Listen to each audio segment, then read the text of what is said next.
you can be the best and your business will still not grow. But you Yeah. can be mediocre, and this is crazy. I've seen it happen firsthand. You Yeah. can be mediocre and just work really hard at what that scale may look like and taking a more strategic approach, and your business grow.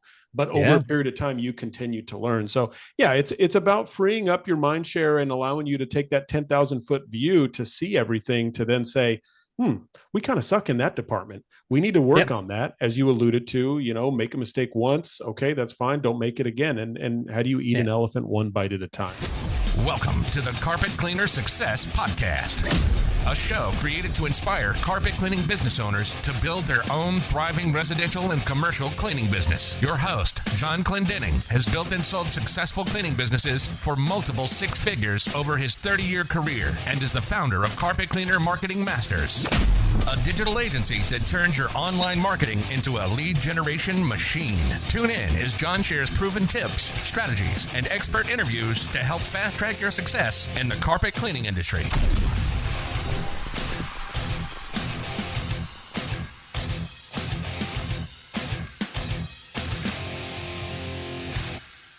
Hey, everybody. Welcome back to another exciting episode of the Carpet Cleaner Success Podcast.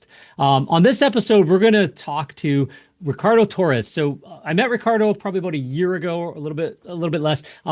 He also knows a good friend of mine, Cohen, because Ricardo is not only was in the Marine Corps, I believe it was. We're going to get into that a little bit, Yep. but also has a regimented mind. We were just talking about this before we hopped on, and a business mind, and that entrepreneurial mind. Really cool things to kind of dive into, and how he's thought through his business career, why the cleaning industry we're going to get into, and stuff like that. Why acquiring businesses versus maybe starting them up from scratch, and all of that kind of get in and improve versus start from the beginning, and those kinds of things. So those are the kind of things we want to touch on with Ricardo. I thought he'd be a great guest to have on. So welcome here to the podcast. Really appreciate having you. Thank you so much, John. It's a pleasure to be here.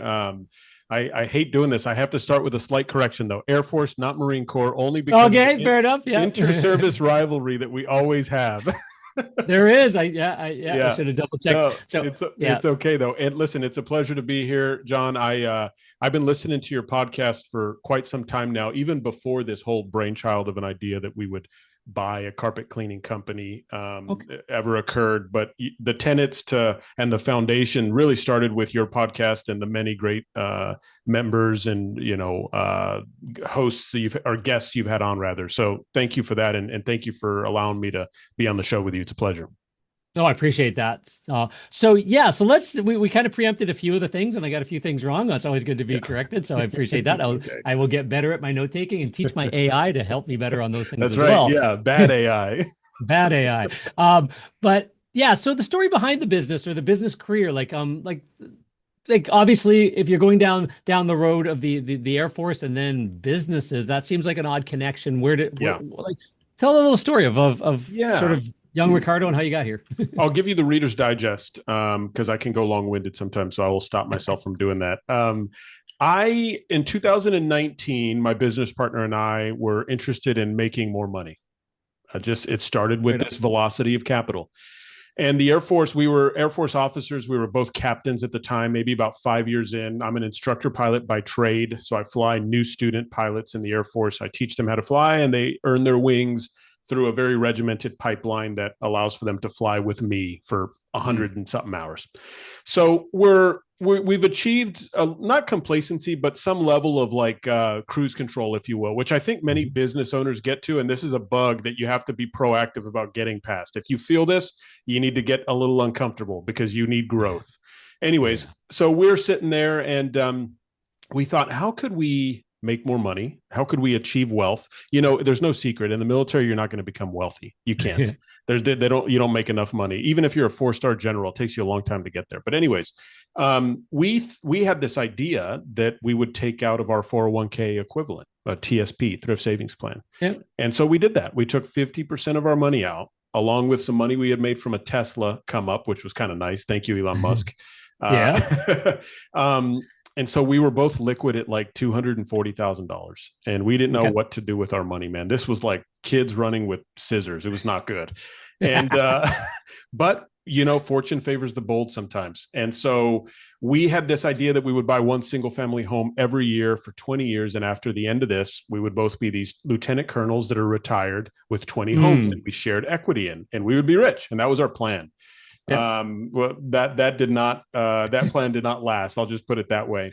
We eventually pivoted, and we found commercial multifamily to be an investment vehicle for us. Okay.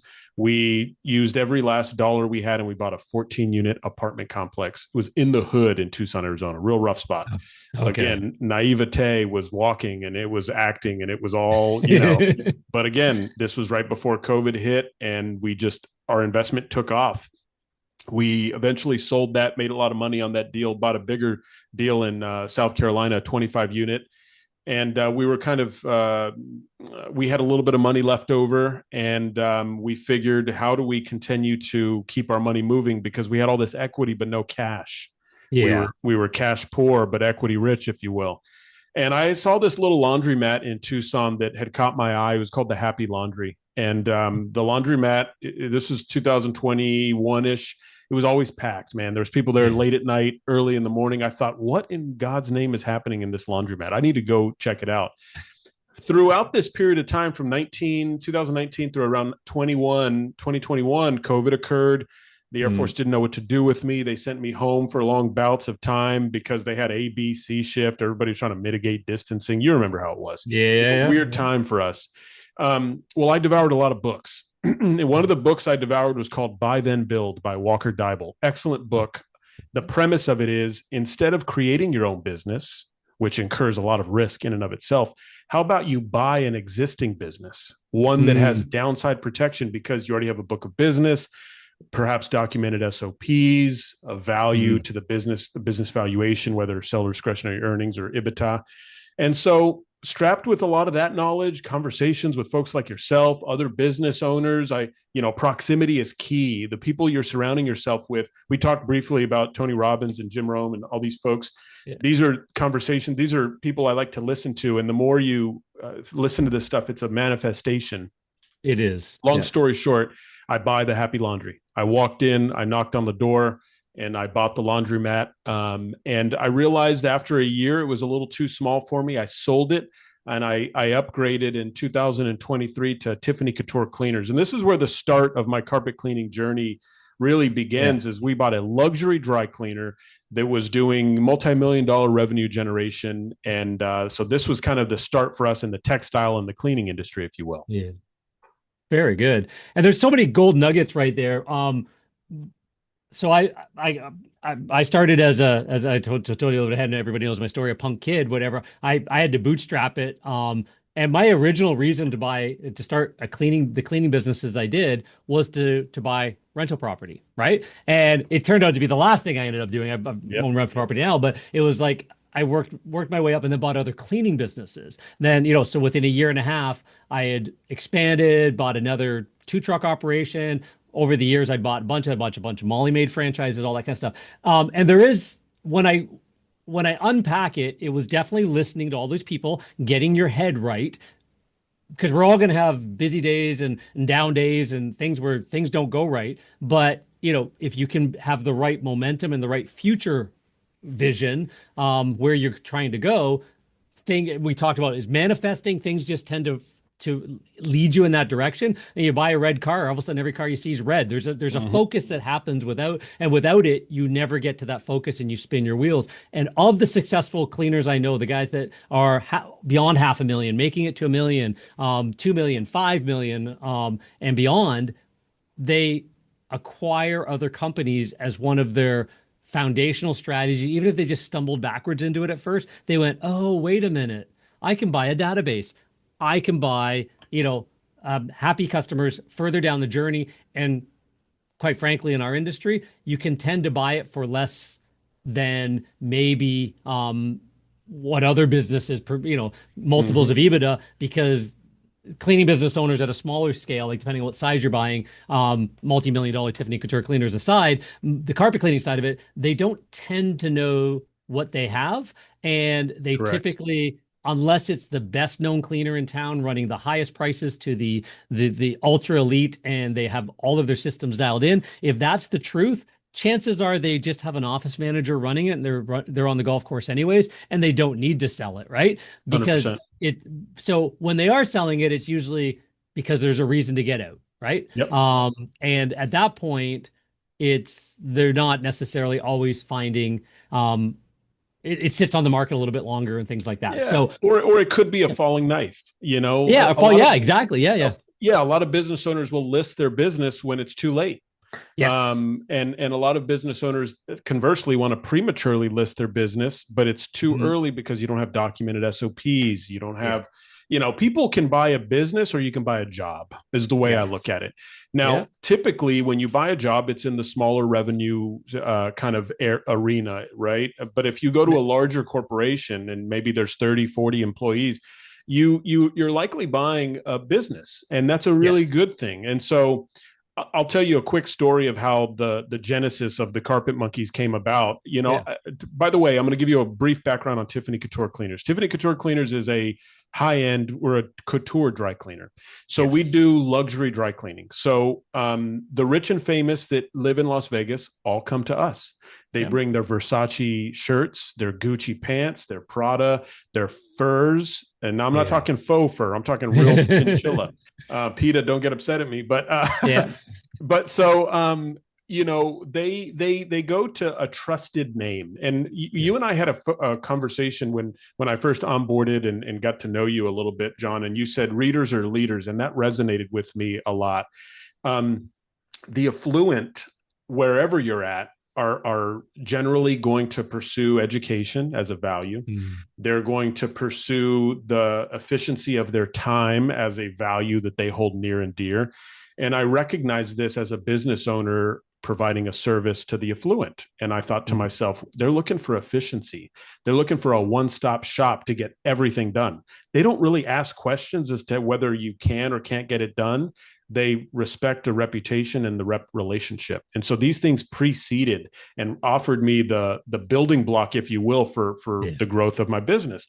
So we do the shows in stores, we have 103 retail stores that we do dry cleaning for. And so in Las Vegas, if you require that your employee wear a uniform, you are responsible for laundering that uniform. And not a lot of folks know this. No, I didn't know so that. You have to find these little leverage points, especially if you're looking at a business to buy. Anyways, what I'm getting at there is Chanel and Prada and Gucci, their uniforms are not average cotton uniform. They're nice. So they need to be dry cleaned. And that requires a bit of a specialty in terms of how to do it. There's some chemicals, there's a little bit of chemistry to it. Yep. Anyways, so I walk into my plant one day. It's 2024, late 24. And we have never cleaned rugs. We just don't do it, some people think that a dry cleaner can do all these other things. And one day we had a client who thought that. So Balmain, the store, had sent with our driver this big rug, 10 by 13 rug. The driver brings it back and says, it's a can-do attitude, which I prefer. And I love that, by the way. It's like, we can do it. We just got to figure out how we do it, right? So I walk into the plant on a plane trip or a business trip from San Antonio, Texas to Las Vegas. So I'm an absentee owner. I'm not there on site with the business. And I see this really big rug. It's like orange. It's got some brown hues to it. Beautiful rug. It's wrapped, it's rolled up. And I asked my operations manager, I said, Julie, what's this rug doing here? And she's like, I don't know, Balmain sent it in. And I said, well, we don't clean rugs. She said, I know. And I said, well, what are you going to do with it? And she said, I was going to rent a rug doctor, clean it up, charge him and send it back. And I thought, oh no. But I thought, wow, what a great attitude. I was going to figure out how to make this happen. And that's a tenet to a successful business owner or an employee is circumvent problems with solutions. Try to get to a solution any way you can. If you add that value, Naval Ravikant talks about this with a lot of folks, is how do you achieve wealth? You add value to the marketplace in some way, shape, or form. So many different avenues to add value with AI and stuff, but I know that's a very hot topic for you. We won't go into that right now. But anyways, so I said, well, hold on. I knew a buddy in Las Vegas who owned a carpet cleaning company. And I said, stand by, Julie. I said, don't clean the rug just yet. Let me make a phone call. So I called my buddy up and I said, hey, Rick, I said, I got this rug. I described the rug. I said, how much would you charge me to clean it? He had an official truck mount. He had a Yeah. little business and he was going to do it the right way. And he said, for you, Ricardo, I said, no, no, no. I said, don't give me the friend discount. I said, I want to Yeah. know exactly what you would charge me as you would a regular consumer. Sent him a couple pictures and he said, 250 bucks, Ricardo. I said, Yeah. all right. I didn't know much at the time, John. I said, all Yeah. right. I called Julie over and I said, Julie, I said, I'm going to do a little bit of an economic experiment here. I said, call Balmain, tell him we'll clean the rug, but we're going to charge $1,000. Yep. She said, 1,000. And I said, just do it, please. Yeah. So she calls him. She says, hey, Balmain, we got the rug. Absolutely cleanable. We'll make it look real good for you. It's going to be $1,000. They didn't bat an eye, John.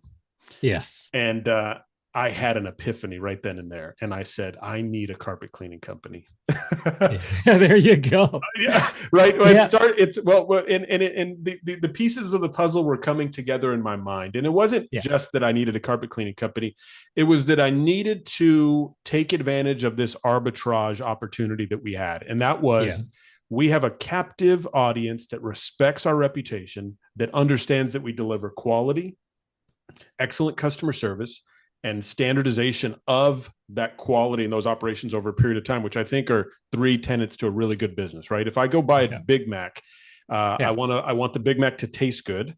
Yep. Number one, I want the customer service to be decent, and Yep. and I want standardization of that Big Mac. If I go buy it in Yep. Rhode Island or in Portland, Maine, or in Tampa, Florida, or Long Island, California, or Long Beach, California, I want it to taste the same. Yeah. And so I think a business needs to make sure that it kind of capitalizes on those. And so I wanted to leverage that arbitrage because I knew if our clients appreciate their garments being cleaned, they would likely appreciate their carpets and their rugs being cleaned. And so that was from that moment on, we got the carpet cleaned. We profited $750. And I was on the hunt for buying a carpet cleaning company that I could bolt on to my business. And just as you alluded to earlier, my philosophy is bolt on and acquisitions. That's a very, very key way for you to grow your business and to scale it. And then dial. And like, again, because even the stuff that you learned right there, it's so yeah, can cleaners go out and clean rugs for a discount? I've run an area rug cleaning division of our company till I sold it for decades, and we charged between $3 and $5 a square foot. So 8x10 wool rug, the minimum is you're going to be looking at $240 to in the neighborhood of $400 up. If it's silk, if it's anything like that, $800,000-$900,000 against guys that are doing it in a customer's home for $89 or whatever. But marketing is in a moment of inception. Yes. So we get to create why we're different, tell a better story, create the trust to the right crowd. And that trust implies as we know, like a Nicolas Cage of the world doesn't care if he spends $500 or $2,500 to get some cleaning done. It's the fact, because the dollar value is so skewed out of proportion. It's the fact that they understand that this is who everybody else is using. This is my house manager has found them the right way. It's going to be bonded, insured. There's not going to be tattoo faced gentlemen showing up to do the cleaning. They're not going to have their pants hanging down halfway down and all that kind of stuff. Like it's going to look and feel right for the environment. One of our good friends, that runs Inlet Services, Tony, did a podcast with him recently. He calls it the hotel experience. I always just like the client experience, the Disney experience. I always called it teach our technicians how to provide on stage versus off stage moments and know what the difference is. And anytime you're in the van, you're not spitting out the window, you're not vaping a cloud because you're on stage. No. Even when you arrive to the house, and if you think that way, the ideal crowd. And you show up and you show that in your marketing and you talk about that and you get the best feedback and reviews that also talk about that. When you take pictures of on the job and the pictures in front of a grand foyer as you're doing tile and grout cleaning in a house with a big, staircase versus a rental unit, in, two blocks off the strip in Vegas where the Yeah. hallways are black because they had a keg party the night before. The audience that sees that knows, oh, I know where they fit in. So Yep. Inception is getting into that mind control and telling the right story. Good websites tell the right story. Good marketing tells the right story. And then when you're already in an environment like Tiffany's is, buying something that's stable, good, great, like good brand, and then just starting to do that tweak up the ladder, going, now we can get there. Now we Mm. can say, hey, while whether AI, the great equalizer, also going to be taking middle class white collar in front of computer jobs and stuff like that. It's fastest moving technology. Cool. Okay, so the average middle class is doing this, and it has been for years. While the K-shaped economy, those Yep. with money are making more and more money. Their Tesla stocks are up. Their SpaceX stocks when it IPOs are going to go up. There's a crowd that is has the resources to continue, but they don't hire the three rooms in a hall for $99 guys. No, no. And the flip side to that is, and this is for the listeners who are aspiring to own such a company, right? A Mm, company that has the price elasticity to say, I'm going to increase our prices 7%. yep. And I'm going to justify it with good quality, good service, and excellent throughput. And the message there is, if you are going to fetch those rates, you have to be a Mm, good fiduciary. You have to be able to recognize that the money that you bring in and those profits yeah. that you are making, you have to refortify the business for scale, for growth, and for Yeah. consistency over a period of time. Because if there's one thing that occurs as a business grows, inherently it's going to want to break. You have Mm, to get a good business owner gets in front of what breaks, and you know yeah. I implore a lot of the listeners to ask this question. You know, if my business were to double overnight, what would break first? And Mm, write that down and attack yep. that the solution to that. So that way, by the time you do achieve that scale and growth, you've already implemented the fix for it. But because Yeah. just as those consumers, John, recognize that they're willing to pay whatever it takes, so long as they get the quality of the product or the service, and that Yeah. it's consistent over a period of time. So you can't falter in that. And so Yeah. and right now, this is a good segue because I've got this stood up dry cleaner that's been around since 1970. And Wow. I found the carpet monkeys. I no Yep. kidding. I put into Chat GPT, John. I said, show me the top 10 carpet cleaning companies in Las Vegas, and I want this criteria to be met. I want the business to have been in business for over 10 years. I want it Mm, to be non-franchised. And I would like for their Google reviews or their Yelp combination of reviews to be at least over 4.6 stars, because I don't mm. want a Yeah. 3.1 or a 2.7. That's going to be too much of a value add. I don't want to reposition that. Yeah. And I even threw into there, if you can identify any mom and pops type run businesses, show me those. So I'm sitting in Columbus, Mississippi. I'm having a beer. It was a day of flying, and I was done Yeah. flying, and I'm in entrepreneur mode now. I go from instructor pilot to entrepreneur mode, and how we can grow this beast, if you will. And I go down this list, and I get to like number 4, and I find the carpet monkeys, and I call, and the owner picks up, and he thought Yeah. I wanted carpet cleaning. Yep. And I did want some form of it, but I wanted to own it. And look, at the end of the day, closed mouths don't get fed. And I said, look, my name is Ricardo. I read on your website that you're veteran owned. I too am a veteran. Mm, He was a Marine, okay. and I think that's where the dots were connected earlier. Yeah, Yeah. he Yeah. was a Yeah. Marine, and I purchased, and I said, look, I see your business. You have great reviews. I see the photos on your website. Can I meet you in person? And he said, Ricardo, he said, this is so crazy, man, that I usually don't pick up the phone calls. I usually have my girl, my CSR, pick up the phone calls. I picked him up because she called in sick, and it had been a long day. My wife and I were talking about our retirement plans in a vulnerable way. Wow. I Yeah. don't know how to piece this together. I said, listen, can you have coffee with me next week? Can we talk? Man, we talked, John, and about 4 months later, I owned the place. And I Yeah. structured a seller finance deal with him that was a fair price based on what he was doing.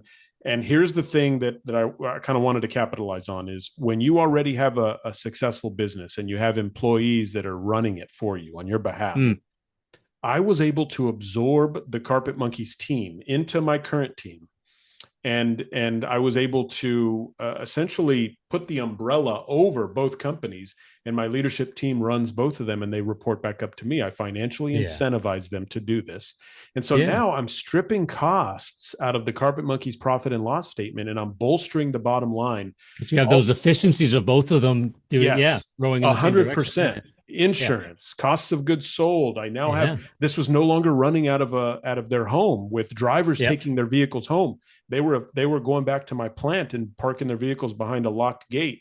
All Yeah. of these things contribute to a better customer service experience, and all of these things contribute to a more professional image that Yeah. ultimately justifies higher pricing, more education, more resources.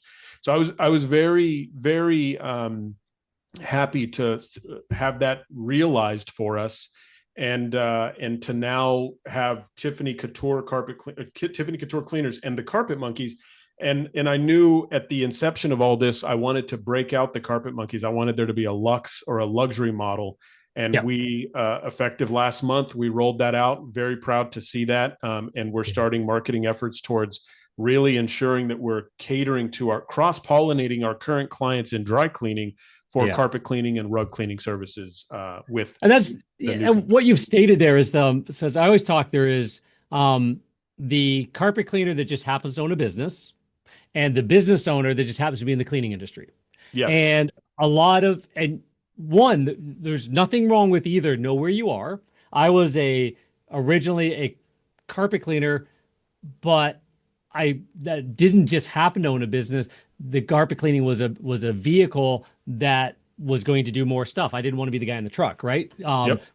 So everything was about how do I get out of the truck? How do I grow? How do I buy more? How do I expand this thing, right? So and again, ups and downs and economies and stuff like that, and employees that don't show up and all of those. Again, that's that operational thing that if you can, if you can plan ahead and solve, I call it find it, fix it forever. It's a Yeah. framework. I It's work on good. frameworks, so we teach our entire team. I don't care if the problem happened once. I prefer it didn't, but if it happened once, came out of the blue, hit us in the back of the head, we didn't notice it, it never happens again. Right? Great. Find it, fix it forever. And we also try and find it first as another framework. But it's sort of like, so if it does show up, okay, what is I use EOS Entrepreneurial Operating System now Yes. running this. I never did with the old systems, but how are we going to level 10 this? How are we going to discuss it? IDS it, as they call it, identify, discuss, and solve the problem, and put the roadmap in place that it gets solved right away. And there's now triggers in place that it doesn't show up again, right? So whatever that is, like, so as we market a business well, if somebody who's a carpet cleaner that happens to own a business, you get better at marketing. You have to start tying into all of these thought sources and use your driving time and window time to educate yourself as a university, because you got to start realizing you're no longer going to be a carpet cleaner. The guy that's a mechanic should never own a shop, because you shouldn't be turning a wrench. If you own a shop, you should be building the shop. You should be able to, like, 100%. and all that stuff, right? Same idea here. So you kind of went, hey, I do this. I'm going to be in the industry, but and the mindset, I think, like a good portion of our listeners, we kind of have a good split of people that listen to the podcast. When we hear the comments, some of them are, oh my God, you opened my eyes to something brand new. I didn't even think that way. And other ones are going, wow, that sits right in my wheelhouse, because I'm just looking to get to 1 million, 2 million, 5 million. And I'm kind of stalled at 500,000 or 750,000. I probably need to look for other opportunities where other people can run it for me, because I'm too in the weeds, right? Yep. And you've kind of 100%. said, hey, I got a leadership team. We're good at this, right? So Yeah, and when you're too in the weeds, you don't have the mind share. You don't have the yeah, bandwidth to focus on the real big muscle movements, as I like to call it. yeah, You're looking through a soda straw. You're providing excellent service more than likely, but you're yeah, probably pushing the wand. yeah, And you can be the best, and your business will still not grow. But you yeah, can be mediocre, and this is crazy. I've seen it happen firsthand. You yeah, can be mediocre and just work really hard at what that scale may look like, and taking a more strategic approach, and your business grow. But over a yeah, period of time, you continue to learn. So yeah, it's about freeing up your mind share and allowing you to take that 10,000 foot view to see everything, to then say, we kind of suck in that department. We need to work Yep. on that, as you alluded to. Make a mistake once, okay, that's fine. Don't make it again. And how do you eat Yeah. an elephant one bite at a time? And so Yeah. we have taken that approach to what this looks like. We're very happy, very proud of it, and it's something that you work on very closely, and it's something that you work on a daily basis. Just because I'm an absentee owner does not in any way, shape, or No. form mean I'm absent from the business and don't know what happens. No, you're No, direct. You're driving the ship. It's just other people get it's a who not how kind of idea, yes, right? And that kind of exactly. thing. So what is that? It's like, as we're kind of tie this up, what is the direction next? So I love the fact that we're now targeting that higher end luxury idea with the carpet monkeys. It ties into Tiffany's. It's moving forward. Where are you planning to take what's happening in Vegas? What are some of the next step Yeah. ideas in your brain? Yeah, that's a great question, John. Right now, I see a trifecta of dry cleaning, carpet, rugs, maid service, quite frankly. Yep.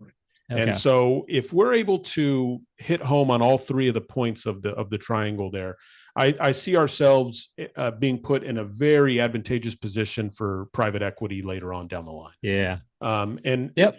to be the leader in the textile industry in different categories with scale, Mm. and with the appropriate numbers, we're very attractive already. We're just a Yeah. little small for their minimum trigger, and so for me, my efforts are squarely focused on how I continue to cross pollinate the Tiffany dry cleaning clients to our new carpet and rug. We're already Yep. seeing average jobs on the Carpet Monkey side of $240 a job change to $650 a job for Tiffany Couture carpet cleaners, and that's probably the Yes. the lower end, Yeah. quite frankly. And so, along with that, now we just need more concerted efforts towards marketing and making sure that our name gets out there very Yep. consistently over a period of time. We have the wraps on the vehicles already. We have a lot of newer equipment we're working with. I have currently 4 trucks on the road. Yep. And so once we are able to digest a little bit of this, I'm taking a page from my previous chapter of lessons learned in that before I move on to the maid service, I want to make sure that I get carpets and rugs more dialed in, at Hmm. least to the 80% feel good status before I move on to maid service. And then when you move on to maid service, think about this for a moment. We always talk about the idea of going for more volume. But Mm. instead of volume, what if we just put a magnifying glass over our current clients who are already telling us yes? Yeah. That is the key to success, in my opinion. And so, if one of my clients is telling me yes for dry cleaning, there's a likelihood that they have carpets or tile. They're going to Yep. tell me yes here. And if we have a reputation that precedes us in a very good way, they're likely going to tell me yes to maid service, because when they look at our reputation, they're going to assume that everything else exists within the confines of the business: Yeah. respect, trust, etc. And so we'll start there, and then we'll begin exponential growth outside of that. I'm very excited about it. No, that is exciting. And I'll give you a little caveat. We talked about the rugs. Yeah, there is keep an eye out for what some of the high-end rug cleaners are doing. I'll put you in touch with a couple of guys that Yeah, I'd love that. because back at the plant creating the full proper like a full pit wash system where people will pay $7, $8, $10 a square foot, thousands of dollars per rug because they've got the letter of antiquity saying it's a $50,000 heirloom rug or beyond, right? That was the highest price we've got. I know guys that have had rugs come in at $200,000 and $300,000 valuation and say, "Hey, I need this cleaned, and maintained properly." And you're soaking it in a pit properly with a trained technician, and then centrifuging it and drying it properly, having a camera on it where your clients can actually watch you during the time they're cleaning it.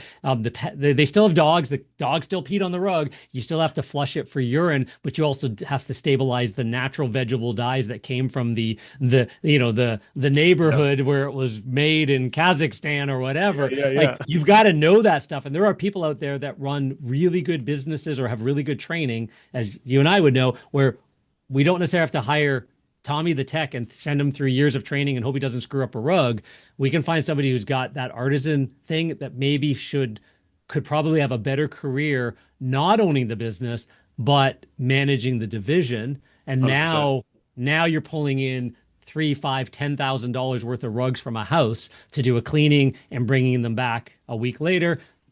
maids in the interim clean the floors and get everything polished and buffed because the rugs are going to go back on the floors again and all that kind of stuff. And then Perfect. the technicians bring it back, the carpet cleaning technicians with the rug guy bring it back as because they're going to do all the upholstery in the 27-foot sectional in the media room with the 250-inch screen TV that the kids still spill popcorn and pop on. And, Yeah. and now that is like one of our clients, Mia and George.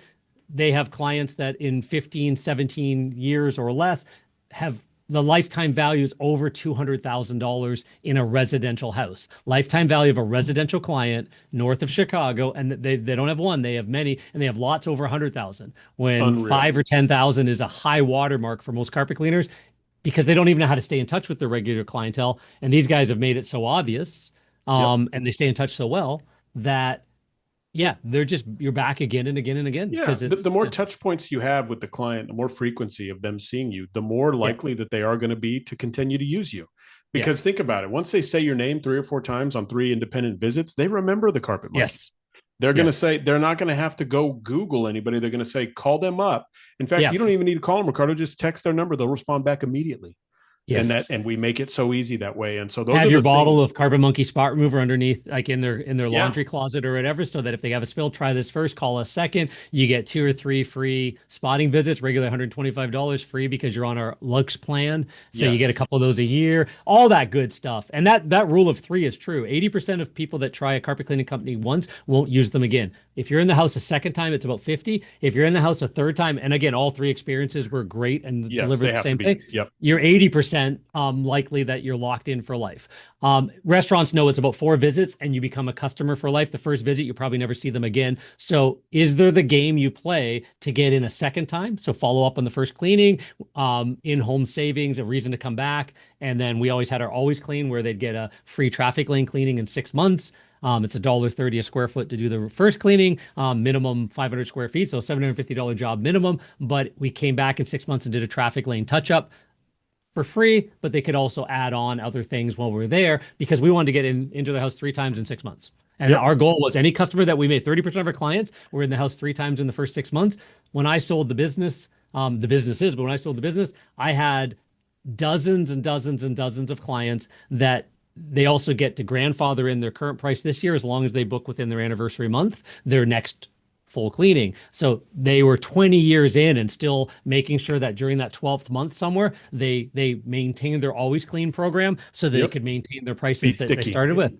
Yeah. Yep. And we became sticky. So all our other services we provided went up, but that original core service, they always got at the grandfathered price and things like that. 100%. So all these little programs are really cool once you've got the right clientele and you're thinking as a marketer and a business builder and not just can I get pet urine out to, of the job to, the one I did yesterday, is it still going to smell today or do I have to get the check to the bank before the customer calls and says it still stinks, right? So Yep. Yeah, exactly. It separates the good from the great, all those things you just talked about. cool. So any quick parting advice? I know you've got to run, we've got to run to as well, but any quick parting advice for the cleaners looking to stay relevant and grow in this climate and environment? Yeah, you got to loosen the grip as an owner if you're especially if you're an active operator. And what I mean by that is take a step back for a moment, empower others to take the position that you think you were previously occupying and step up a notch or two. We could talk to her blue in the face about this, John, but the implementation of AI and what that means for the next 6 months or 1 year, if you're not on that train, you need to go buy a ticket right now and you need to get close to the train because it's moving quickly. And by the time it gets off on its next stop, it could be the difference between your business prospering fivefold or staying and stagnating. And stagnation in our industry, we know means it's a detriment to your business. It's a falling knife. Yeah. It's a falling knife. If I can talk AI responding via voice or text on a quick callback or a quick text.